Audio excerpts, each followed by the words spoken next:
Soul Twin Audios. Stories created solely with the vintage soul in mind.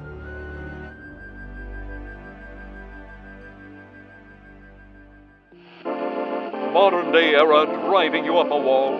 Time travel not likely in your future? Then follow me for a healthy offering of yesteryear with old-time radio theater, your remedy for unwanted 21st century pains. OTRT What story can I connect you with today? I made Santa a list, and this year I've been really good. I want a doll that talks when you pull the string, and my brother wants a toy train, and my mom wants... Soul Twin Audios brings you Holiday Affair and wishes you happy holidays. Holiday Affair, starring Gina Moravec, J.S. Farrington, Dorothy Farrington, and Karl Werner, in this recreation of a Lux Radio Theater classic from December 18th, 1950.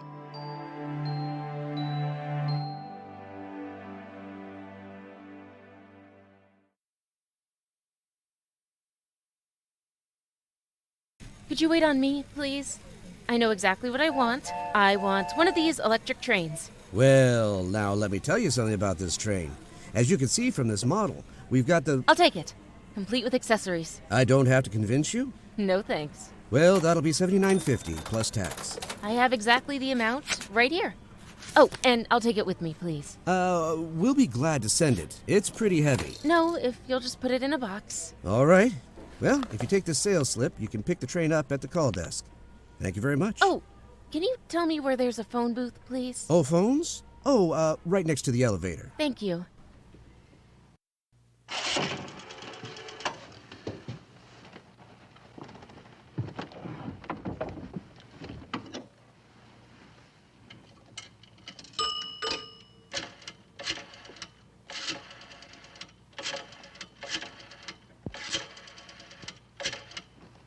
Hello, Miss Neely? This is Connie Innes. Well, I have a report on those 54 gauge nylons. Gimbals and Bloomingdale's have exactly the same shade and price as we do. Crowley's? Well, that's where I am now. I just bought the train, and I was wondering if I could wait until morning to bring it in. It's getting awfully late, and the lady who takes care of my little boy... Oh, thank you, Miss Neely. See you in the morning.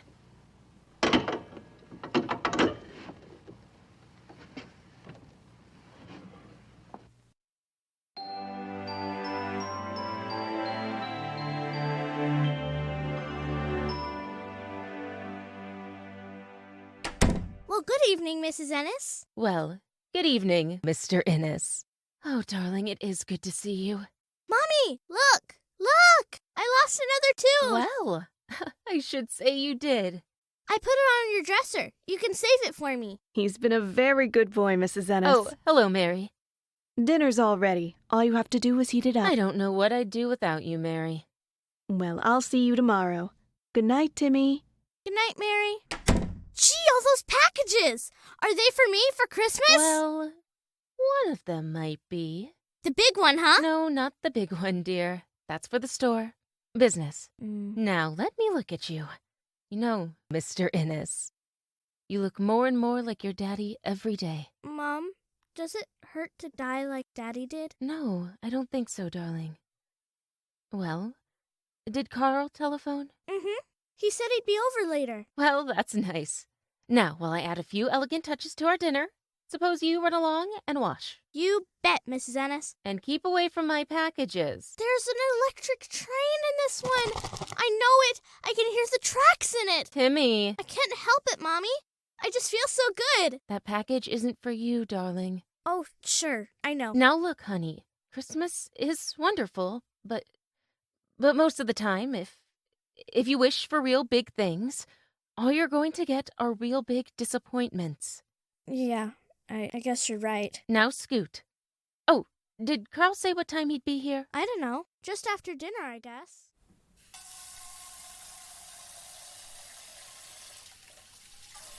All right. Hand me a dish towel and put me to work. Now, here's the kind of man I like, Timmy. He gets here just in time to do the dishes. Getting all set for Christmas, Timmy? Yeah, kind of, I guess. Well, we'll go out tomorrow and pick out a tree, huh? Can I really help pick it out? I wouldn't have it any other way. We might even sneak in a movie if I can leave the office early enough. Gee, thanks. I think I'll go to bed, Mom. I'm kind of tired. Well, if you want to, darling. Just don't forget to feed your turtles and brush your teeth. Do I have to brush where the last one came out? No. You brush around where the last one came out. Good night, darling. Good night, Mom. Good night, Karl. See you tomorrow, Timmy. You know, I wear everybody out at the office with the things he says. I may as well warn you that compliments will get you no place. The dishes. Okay. You know, we make a pretty good team at the kitchen sink. Why limit it to the kitchen sink? Marry me and I'll buy a dishwasher.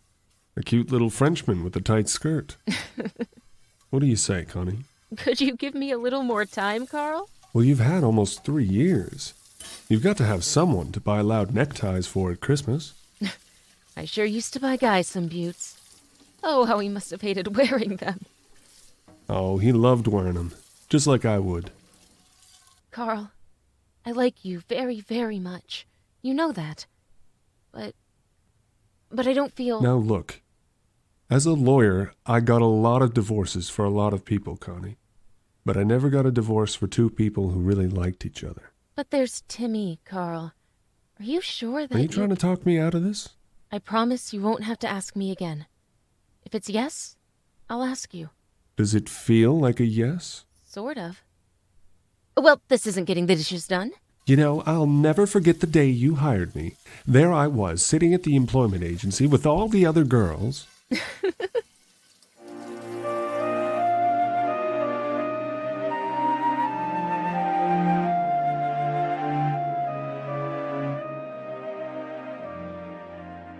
Hey, what are you still doing awake? Just thinking. Is Karl still here? No, darling, he just left. Karl wants me to marry him, Timmy. Are you going to? I might. Why? Oh, for a lot of reasons, dear. We could be a real family. But I like us the way we are. I don't want anything to change. But we'd be the same, Timmy. Only better. Well, we'll talk about it some other time, Good night, Mr. Ennis. You too, Mrs. Ennis. But if you marry Karl, you won't be Mrs. Ennis anymore. No, darling. Not anymore.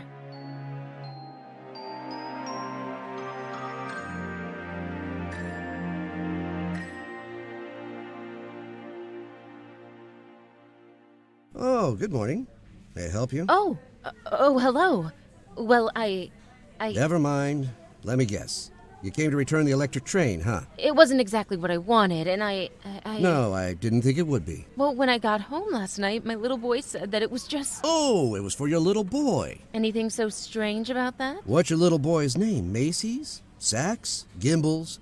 Lewis and Fisher, maybe. Now, look, will you please just... Honey, I tagged you yesterday as a comparison shopper. You didn't ask a single question about the train. You had the exact amount all ready, tax included. You didn't even want it wrapped. What are you going to do? The same as they do over in your store. I press this little button, a store detective rushes up, and he takes your picture. We show it to every sales clerk, and that ends your activities at Crowley & Company. It ends my activities in Fisher and Lewis, too. I get fired. Well, if you're gonna be a spy, you've got to expect the firing squad. My little boy ends up getting his shoes from the Children's Aid Society. And you're a great hero. Yeah, I thought we'd be getting back to Little Butch. His name is Timothy. He's 7 years old, and I support him. What does your husband do? Working his way through college? My husband's dead. He was killed in the war. Would you, like to hit me over the head with this locomotive? Well, now what? Now I write you a refund slip, which I have a feeling I'm going to live to regret. Thank you. Yeah, name? Connie Innes. I'm awfully grateful. My job means a great deal to me. Yeah. Address? 550 East 75th Street. Now you can do me a favor. There are 47 other departments in this store. Don't come back to this one, okay? Okay. Now then, madam, I believe you're next. Yes, I'd like to see the union suit you advertised. a ribbed cotton, fleece-lined, long-sleeved, and I believe it also had... Darling, you remembered. What? Oh, it's you. And now the size, madam? Oh, for your husband here. Well, I'd say about a 42. Oh no, I want the special. The 56. Yeah, 56. Oh, yes. This may take me a minute, sir. Well, still engaged in commercial espionage, I see. Well, I'm staying out of your department. But what are you doing here? Just got fired. Oh, no. Because of me? I was supposed to report you, you know. It's a rule. Little floor walkers have big ears. Well, is there anything I can do? There certainly is. When I was a working man, I used to eat lunch about now. I'll buy your lunch. I'll be glad to. That's roughly what I had in mind. One condition. I take you to my favorite restaurant, and I order for both of us. I'm entirely in your hands. Here we have a 56, madam. It's the only one left, but I found it. It's exactly what I want. I'll pick it up later. But, madam, I really... Well, I ask you, 56? So I like 'em loose.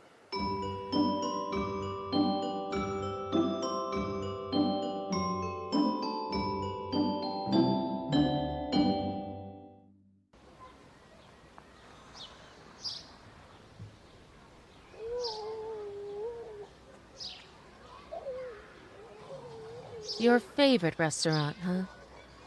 Central Park. A lot of seals splashing in the water. And hot dogs and coffee for lunch. Oh, care for some dessert? I got some peanuts. No thanks, I'm doing fine. You see that seal? Mm-hmm. Now there's the happiest guy in New York, and he's never wanted to be vice president of the First National Bank. Well, do you? Me? Oh, not me either. I just want to build boats. Boats? Yeah. Oh, not the Queen Mary, little boats. Sailboats. Then why aren't you doing it? Well, for one thing, the war nipped about 5 years out of my life. Then later I made the mistake of listening to people. Do something sensible, they said. Sell real estate, or washing machines, or mousetraps. But cut a few throats and wind up vice president. So I got me a nice cozy job at the bank. 2 years later, I woke up. In Crowley's toy department. That doesn't make much sense, does it? Well, it's like this. I've got a good friend out in Oregon. He owns a little boatyard, and I'm buying it. So now I just take any job I can get. Every time I get $100, I send it to him. It may never make $1 million for me, but it's more fun than digging for oil in Texas, or coal in Kentucky, or cutting throats in a bank. Oh my gosh, the time! If you told me that anyone could keep me for 2 hours over a couple of hot dogs... Where do you have to go? Wanamaker's. House furnishings. Say, do you always make people talk this much? No, and I don't always like listening this much. Do you mind if I tag along to Wanamaker's? Sure, you can carry all the packages. Oh, fine.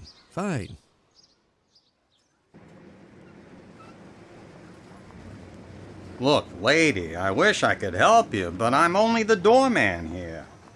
But we were coming out of the store just now. He had all my packages. We got separated by those darn revolving doors. All right. Well, how old is the little boy? He's not a little boy. He's a grown man with about 15 packages. Steve! Oh, for heaven's sake!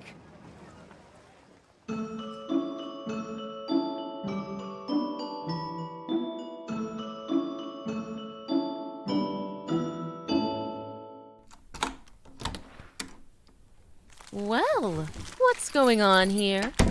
Connie. Oh, darn it. We wanted to have the tree all trimmed by the time you come home. And I picked it out, Mom, by myself. After a double hot fudge sundae to give him strength. Well, it's the most beautiful Christmas tree I've ever seen. Say, how come you're home so early? I never did get back to Lewis and Fisher. Oh, I misplaced some packages at Wanamaker's, so there was no point in going back till I found them. Carl, did anyone telephone about them? Oh, we let Mary go home early. We're taking you out to dinner. Well, you're a very pleasant man. How about changing your clothes, Timmy? Yeah. Come on, let's see how fast you can do it. I know. You just want me to go so you can kiss her. Now, how would he know about that? Well, what are you waiting for? I feel as lit up as that Christmas tree. Connie, you told Timmy about us. What did he say? Well, you know how children are. They don't like changes. But I'm sure he's... Front door? Excuse me. Who is it? Maybe you'd rather I come down the chimney. Steve! Well, where did you go to? A matinee? I looked all over for you. It's the last time I ever pick up a comparison shopper. Here, let me help you with those packages. Well, hello. Oh! Carl, this is Steve. Mason. Carl Davis. Hi. Yeah, I lost her in the crowd. We were out shopping and I got separated. We got separated. We met at Crowley's this morning and then we went... She got me fired. And then we started That's how we met. And after lunch, he was carrying all those parcels for me and we got separated in the crowd. Well, it can happen in a crowd. But how did you find me? Well, it wasn't easy. This may come as a big shock to you, but Fisher and Lewis have never even heard of you. Naturally. They never give out information about comparison shoppers. And then it dawned on me to look in the phone book. Dear, why don't I get Mr. Mason a drink? Hey, this fellow's got it upstairs. I'll get us all one, huh? Sit down, won't you?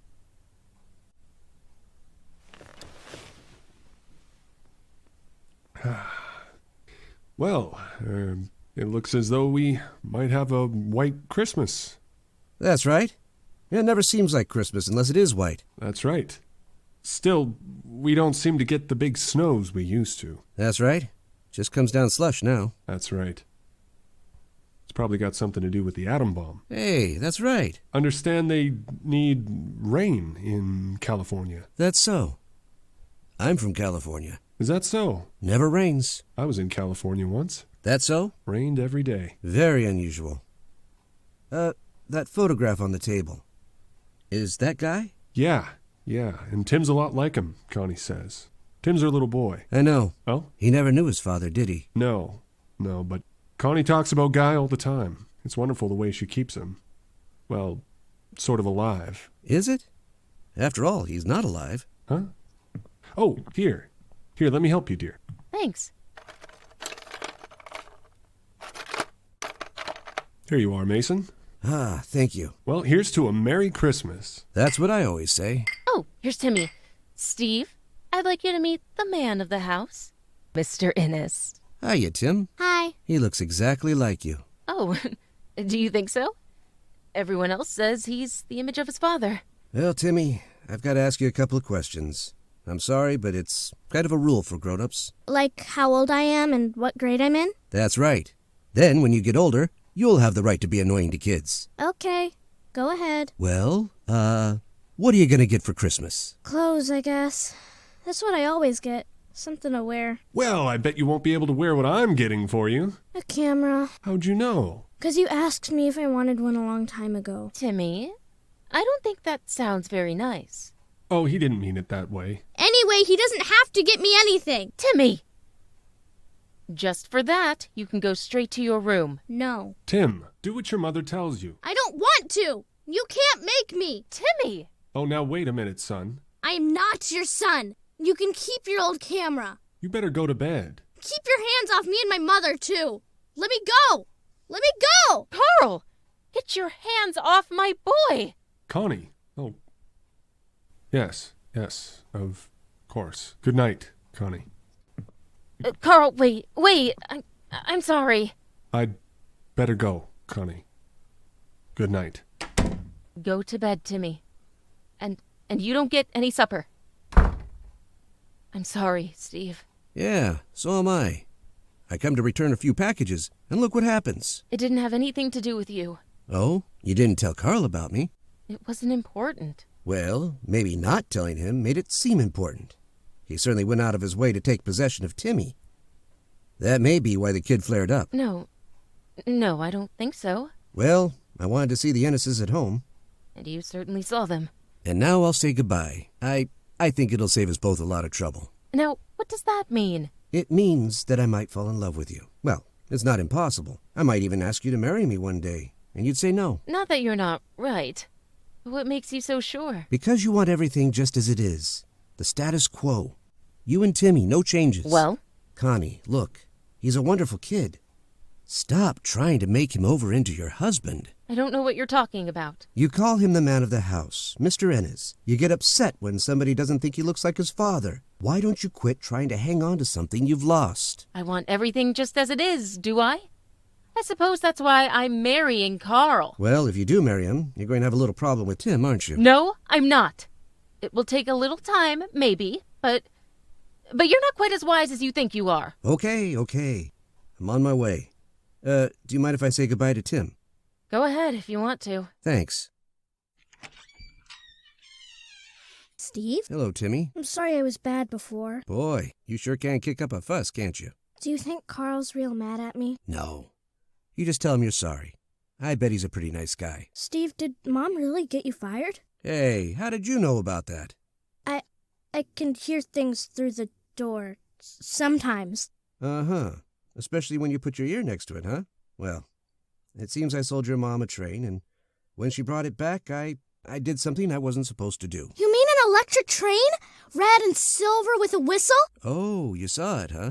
Yeah, don't tell Mom. I peeked. I thought it was for me, but it wasn't. Gee, it sure was a swell train. Well, maybe next year, huh?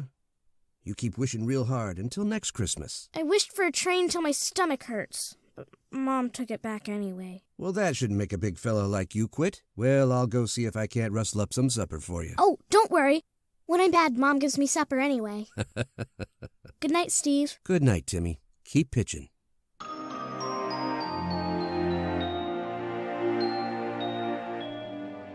Merry Christmas, Connie. Did you have to do that? You sure scare easy. It was just a goodbye kiss. Good luck, Connie.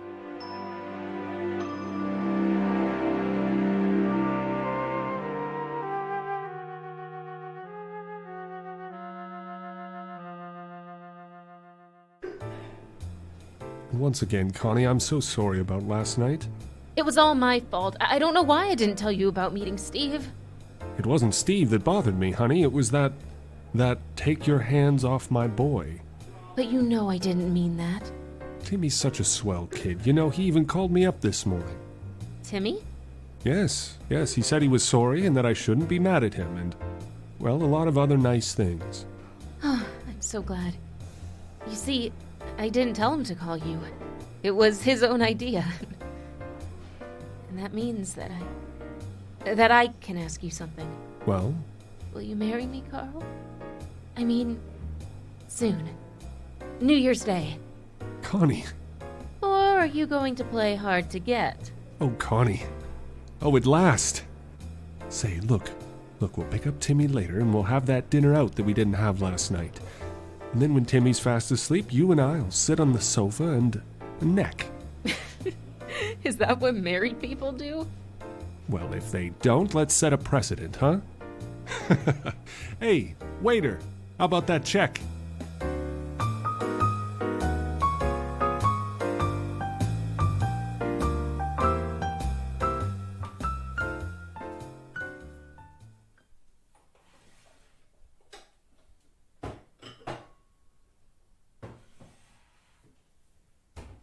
Merry Christmas! Merry Christmas, Mommy! Where are you? It's Christmas morning. I'm getting breakfast for you, which you'll probably never eat. Merry Christmas, darling. Oh, Mom, thank you. You sure did fool me. I did?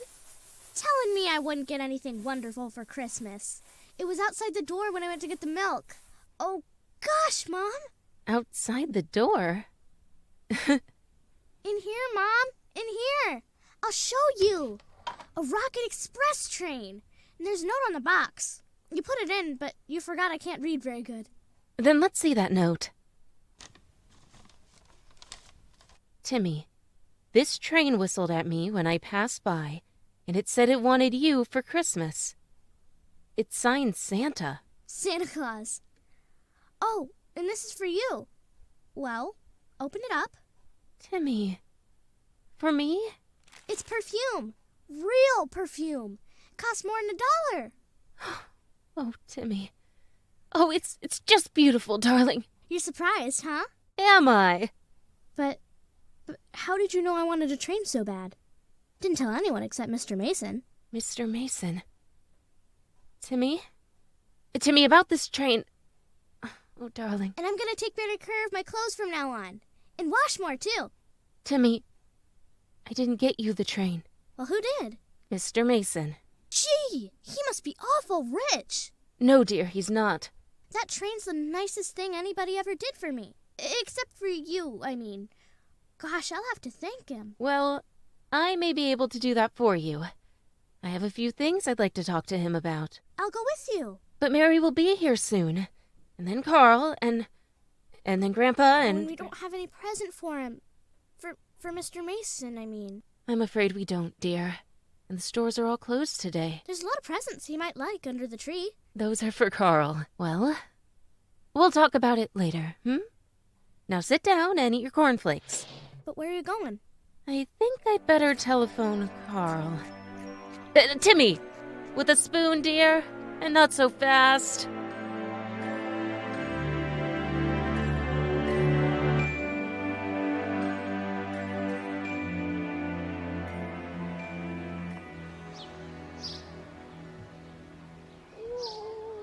Hi. Well, I'm amazed. What brings you to Central Park on Christmas morning? Because you weren't at the hotel?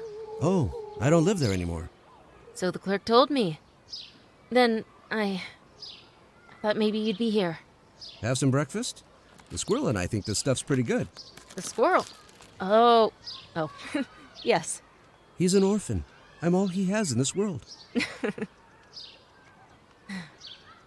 Steve, why did you get that train for Timmy?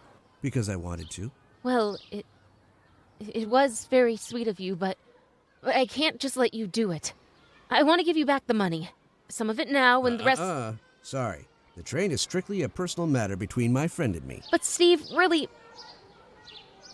Anyway, it isn't right for Timmy to think he's always going to get everything he asks for. Well, for a kid that's been sold on no surprises at all, it seemed like a great idea. Well, he's just crazy about it. And about you, too. Oh, he sent you a present. No. He wanted to hand it to you personally, but... Really? Really. Now, how did he know I like noisy neckties?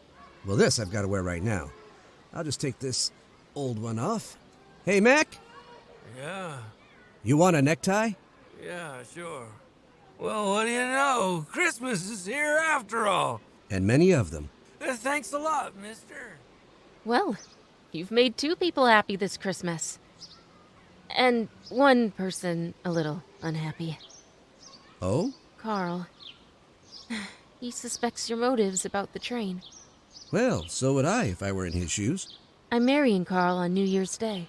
Good for you. He looks like a nice guy. Oh, he is. I know Karl. We've been friends for so long. And now, everything will be safe and secure. I feel just wonderful about it. You're great at selling yourself a bill of goods, aren't you? Look, Steve, You were married once to a man you were in love with. You ought to know it's impossible to be safe and secure when you're in love. What are you trying to do, crawl into a cave and hide from everything that's going to stir you up? If I want to, yes. Well, I don't think you can. Life is going to crawl right in there with you and kick your teeth out. I'll manage very well, thank you. You've got to take everything that's coming to you, Connie. All the surprises, good and bad. I can't afford surprises. Every surprise isn't a telegram from the War Department. I should have known it was a mistake to see you again. Then why did you come here? I told you why. To pay you back for the train. You could have mailed it to me.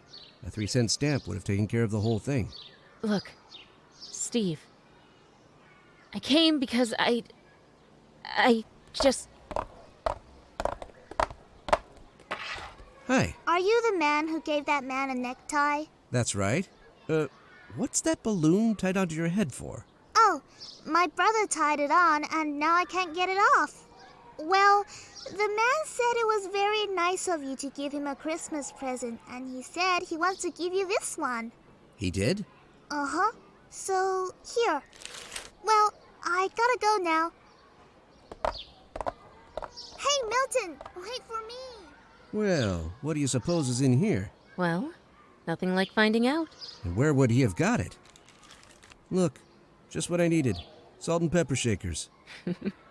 Steve, not to change the subject, but why did you move out of the hotel? Because I found a cheaper place. I'm going to stick around just long enough to earn my train fare to Oregon. So you can stop worrying about me. I'm not worrying about you. All right, so Karl can stop worrying. Look, since I'm not going to see you again, can't you have the decency not to be annoying? Sure. Goodbye, Connie. Have yourself a nice, quiet life. Thank you. Goodbye, Steve.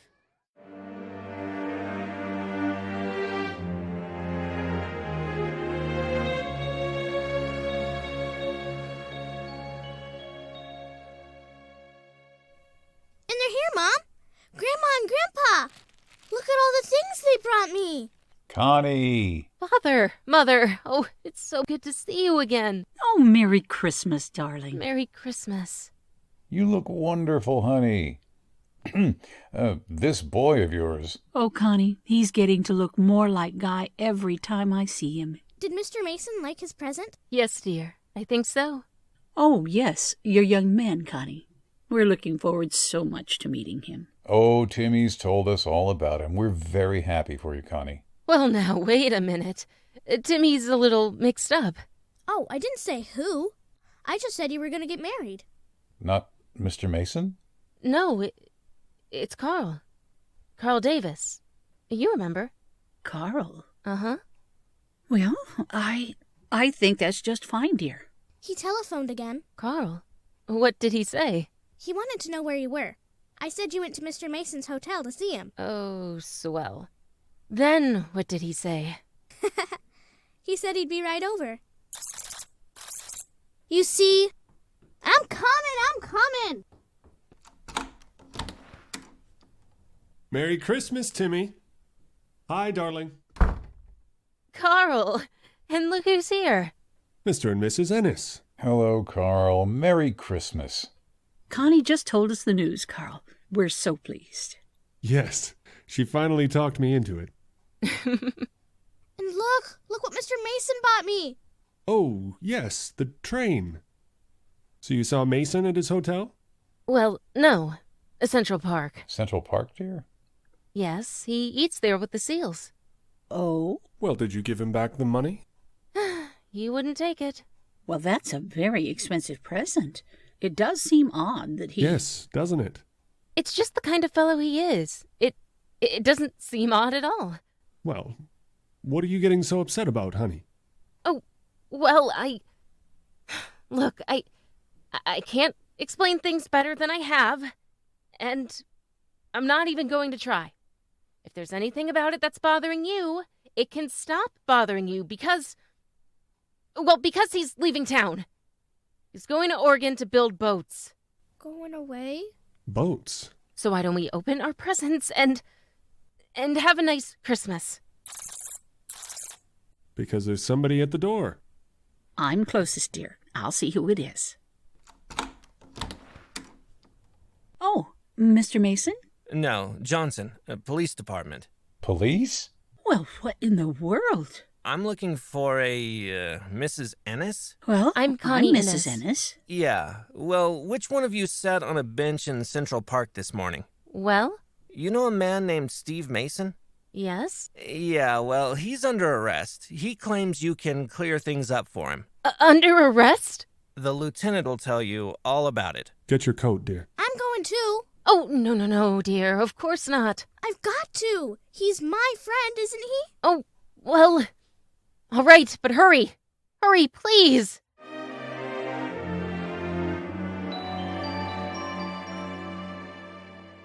And you just stand there, Mason, and keep quiet. I'm running things around this police station. I just wanted to introduce you. Connie, Karl, this is Lieutenant Bolt. How do you do? Yeah.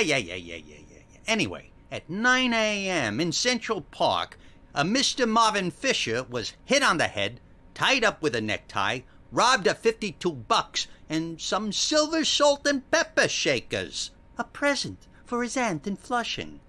A little later, Officer McCreary notices this guy.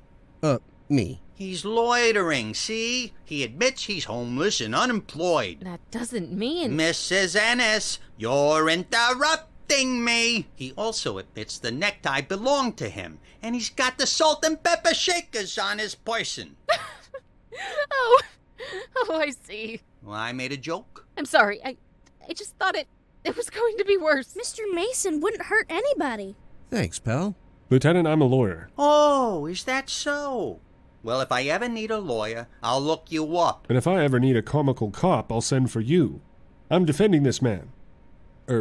With your permission, Mason. And with my profound gratitude, but with probably no fee. Why isn't Marvin Fisher here to identify the suspect? Because he didn't see who hit him. Lieutenant, I think I can clear this all up. Well, if Clarence Darrow here doesn't object. Oh, you have no idea how interested I am.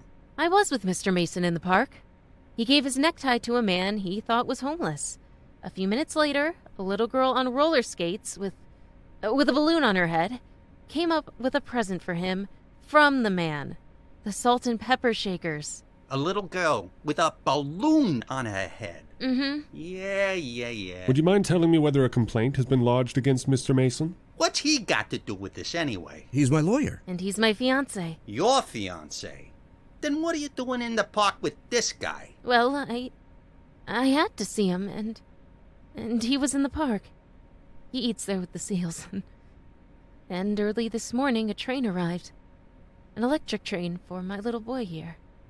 From Mr. Mason. Oh, the guy's broke. No job.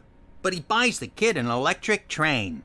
Why? Well, let's just say I felt like giving some kid a present, and I didn't know anybody else in New York. Is that why you gave the hobo your necktie? Oh, that. Well, I had just given Mr. Mason a new tie.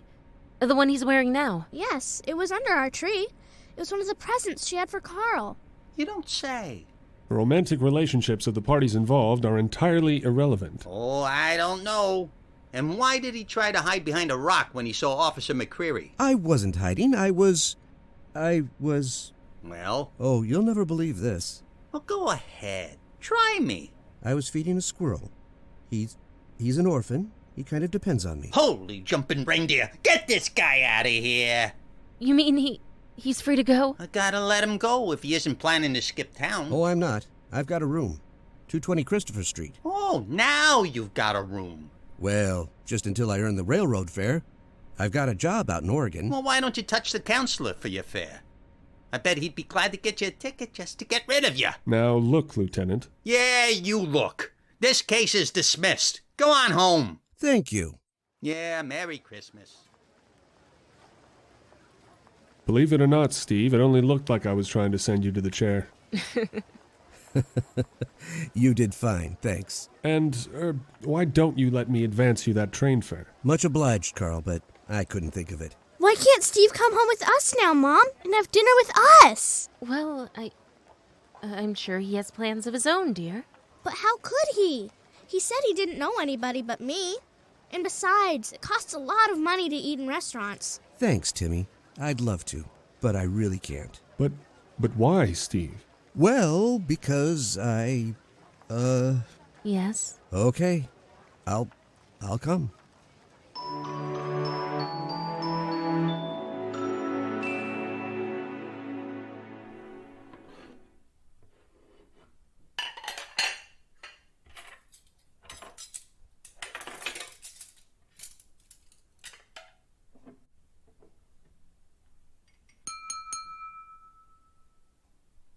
And now, if no one has any objections, I'm going to make a little speech. Oh, I ate too much turkey.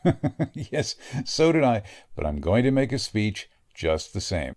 Well, just a toast, I guess. It's all right, Henry.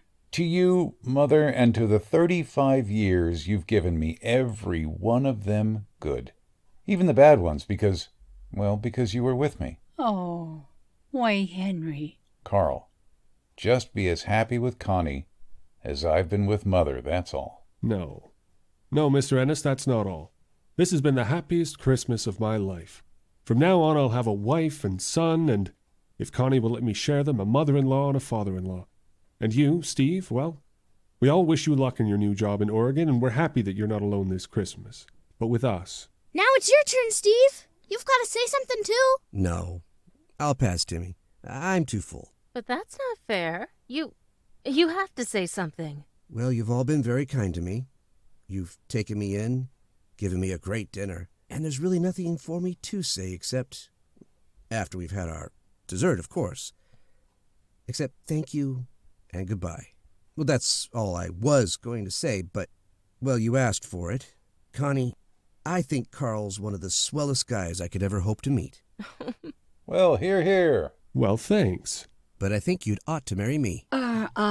I think we'd better go in the kitchen, Father. Oh, yes, the dessert and coffee. Honestly, Mr. Ennis, I don't think anybody wants that just now. Maybe it's wrong of me to speak this way in front of Timmy, but I don't see how it could do a boy any harm to know that two men love his mother. Maybe it's bad taste to speak in front of Karl, but would it be any better if I sneaked around and tried to get Connie behind the kitchen stove? I don't think so. If you think this is biting the hand that fed me, then look at my problem.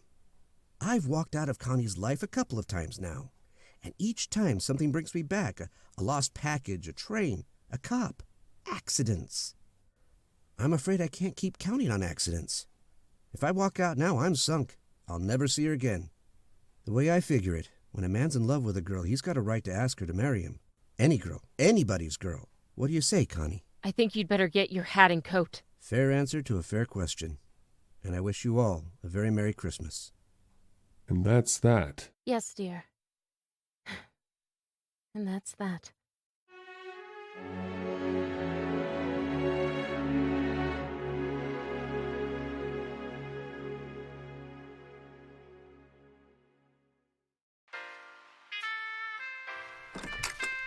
Mr. Crowley?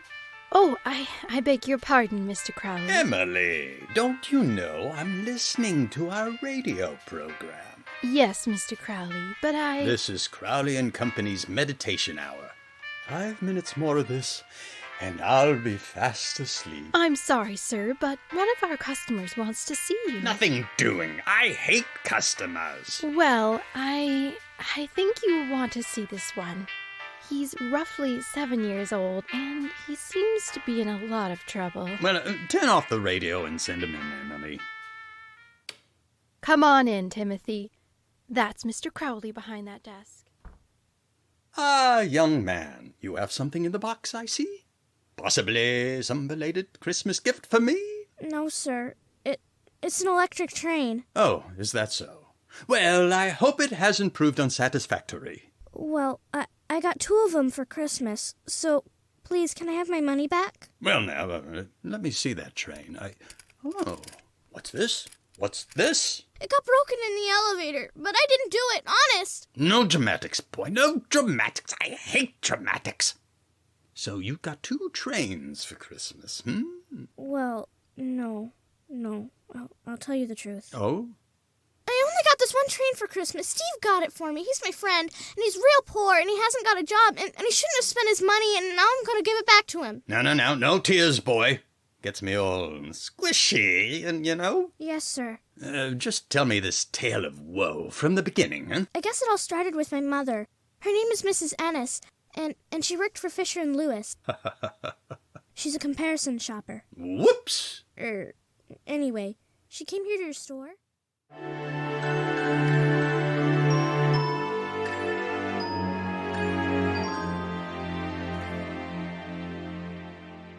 Connie, darling, please get a hold of yourself. We've done everything we can. But Karl, Timmy's been gone for hours. Where could he be? What could have happened to him? Now, honey, you just can't go to pieces like this. The police have a full description of him. Why, he's probably just... What about the hospitals? What if there's been an accident? But there's been no report of an accident. Oh, Connie, now look, darling, it won't do any good just standing here and staring out the window. Look, I'll go out again. Now you can either come with me or better yet... Karl! Karl, look! Down there on the street! Why, that's Timmy. Getting out of that car. But who's that man? And look, a chauffeur. Timmy! Mom, I'm back! Timmy. Oh, darling, are you all right? Well, sure. Where have you been all afternoon? And who was that man in that car? Mr. Crowley. He's nice. He said he wished he had a boy just like me instead of just his mother-in-law. Mr. Crowley? You mean Mr. Crowley from Crowley's department store? Yeah. But that's miles from here, way downtown. I know. I almost got run over and killed twice. Oh, Timmy! Oh, it's okay. I didn't. But why did you go to Crowley's? I took my train back. Oh, but why, honey? You loved it so. Oh, my poor baby. It costs too much. Steve hasn't got a job, and Mr. Crowley gave me the money back. Will you give the money to Steve, Mom? Please, Mom. He needs it. Well, we don't know where he lives, Timmy. 220 Christopher Street. Remember? He said so in the police station. And tell him I didn't take the train back because I didn't like it. We'll tell him, sweetheart. Oh, Karl. All of a sudden, I've got a big grown-up boy.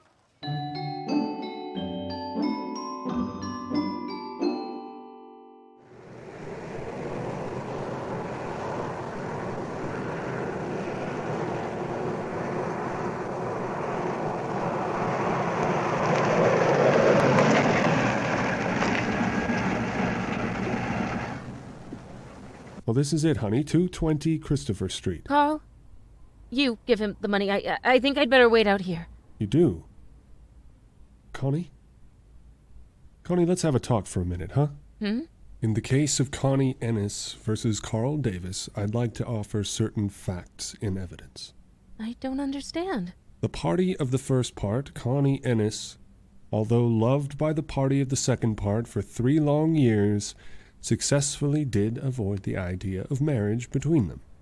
However, upon the entrance of a stranger into her life, said Connie Ennis did immediately and suddenly consent to this marriage. But there's no possible connection between... Since meeting the stranger, Connie Ennis, normally calm and frank, became nervous and evasive. Karl, I don't think I like this. And upon a proposal of marriage from the stranger, a thing rarely insulting to women, she becomes outraged and orders him from her home. Well, for your sake, I couldn't let him... Nevertheless, having heard his address but once, she remembers it, yet she's fearful of seeing him again. Don't know why you're saying these things. It's my business to recognize facts, Connie. I'm a lawyer. And in 6 days, I'll be a lawyer's wife. Will you? You know, I have a sneaking suspicion I ought to see if somewhere there isn't a girl who might be in love with me.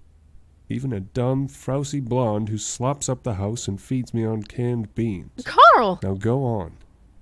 Go on in and give him the money. I'll wait 5 minutes. And if you don't find more interesting company, well, then we still have a date for dinner. You're a wonderful person, Karl. Yeah. Compliments will get you no place.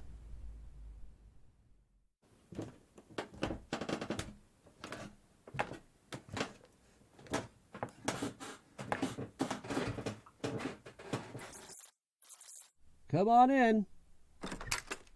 Oh, it's you. Well, sit down. I'm just putting a pot of coffee on the burner. Thank you, but I'm... Oh, wait, I'll close the door. I have $79.50 plus tax. That belongs to you. You know I'm going to get sore if people don't quit chasing me around trying to give me money. Well, this is from Timmy. He took the train back to Crowley's. All by himself. But why would he do that? I thought he was crazy about it. Oh, he was. But he wants you to have the money. What a kid. Everything else all right? Well, everything else is fine. Well, then it looks like a happy new year all around, huh? I can shake myself loose from this penthouse, grab the first cheap train to Oregon, and you and Karl will be set for your honeymoon. Karl and I are not getting married. Oh? Well, I guess that's my cue to propose again. But I'm not going to. Nobody asked you to. Wouldn't you like to know why? Not particularly. Well, I'll tell you anyway. Karl isn't the real threat to me, Connie. Maybe I'm not to him either. This isn't 2 fellas and a girl, you know. This is 2 fellas, a girl, and her husband. I can't fight a shadow. I tried. The competition's too tough. You were even going to play it safe and settle for someone you didn't love, so you wouldn't be unfaithful to your husband. Oh, you're always so wrong about me. I have a wonderful memory of a husband and a marriage. You're trying to take it away from me. Nobody wants you to do that. I don't, and I'm sure Karl doesn't. All anybody wants for you is to live in the present and not be afraid of the future. To quit pretending that something that's dead is still alive. All right, if it'll make you happier. I want everything just the way it is. Mrs. Status Quo. Just Timmy and I. No changes. And all I want is a girl who will drop everything and run to me, no matter what the score is. Well, maybe you'll find her, Steve. Goodbye. Here we go again. Always saying goodbye. I hope you'll find what you're looking for, Connie. Yes, and maybe something that you're not looking for. Good luck. Well, I'm back, Karl. Well, what happened? It seems everybody wants a frowsy blonde this year. Guess I'm just not the type. Didn't you even put up a fight? Oh, Karl, please take me home. Sure. Sure, honey, I'll take you home.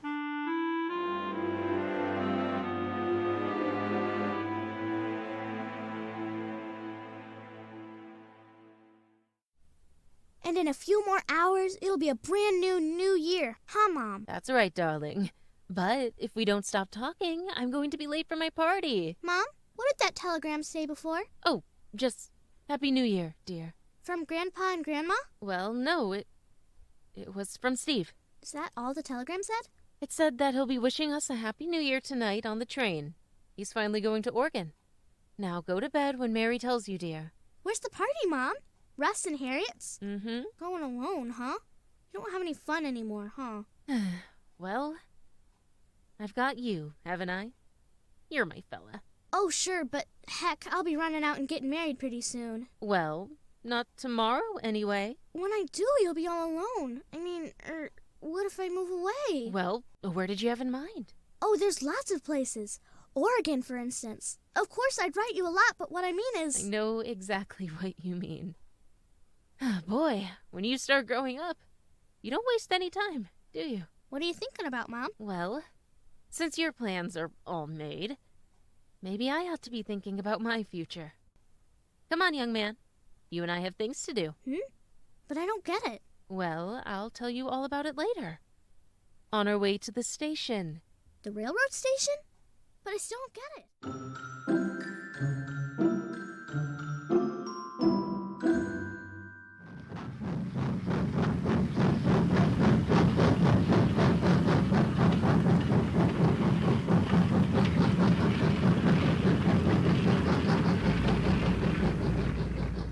Is there a Mr. Mason in this car? Mr. Mason, please? Steve Mason?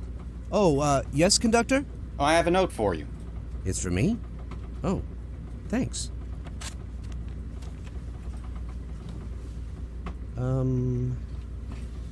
We hope you like surprises too, Connie and Timmy. Car 269, Mr. Mason, Section D. Thank you.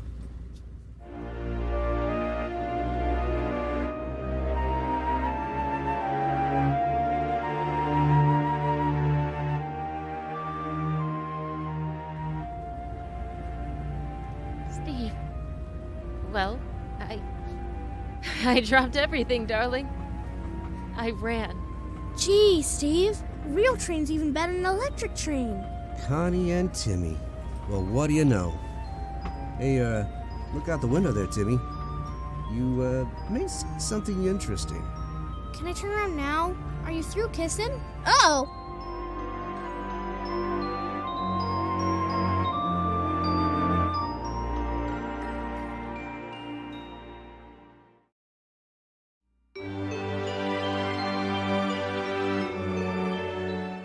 You've been listening to a recreation from Soul Twin Audio's Range Old Time Radio Theater. This special holiday episode, Holiday Affair, originally aired on December 18th, 1950. Featured in the cast were Gina Moravec as Connie Ennis, J.S. Farrington as Steve Mason, Dorothy Farrington as Timmy, Karl Werner as Carl Davis, Alexxandra Macedo as Mary, Jack West as the clerk, the doorman, the lieutenant, Mr. Crowley, and the conductor, Wyatt Henry as the homeless man and Officer Johnson, Everly as the child and the girl, Eleiece Kraweic as Mrs. Ennis, Jerry Kokich as Mr. Ennis, and Tiffany Perdue as Emily. Holiday Affair was produced and directed by Rachel Pulliam. All incidental music was composed by Ross Bernhardt, with Dean T. Moody as the Old-Time Radio Theater Ad. Sound effects were provided by freesound.org.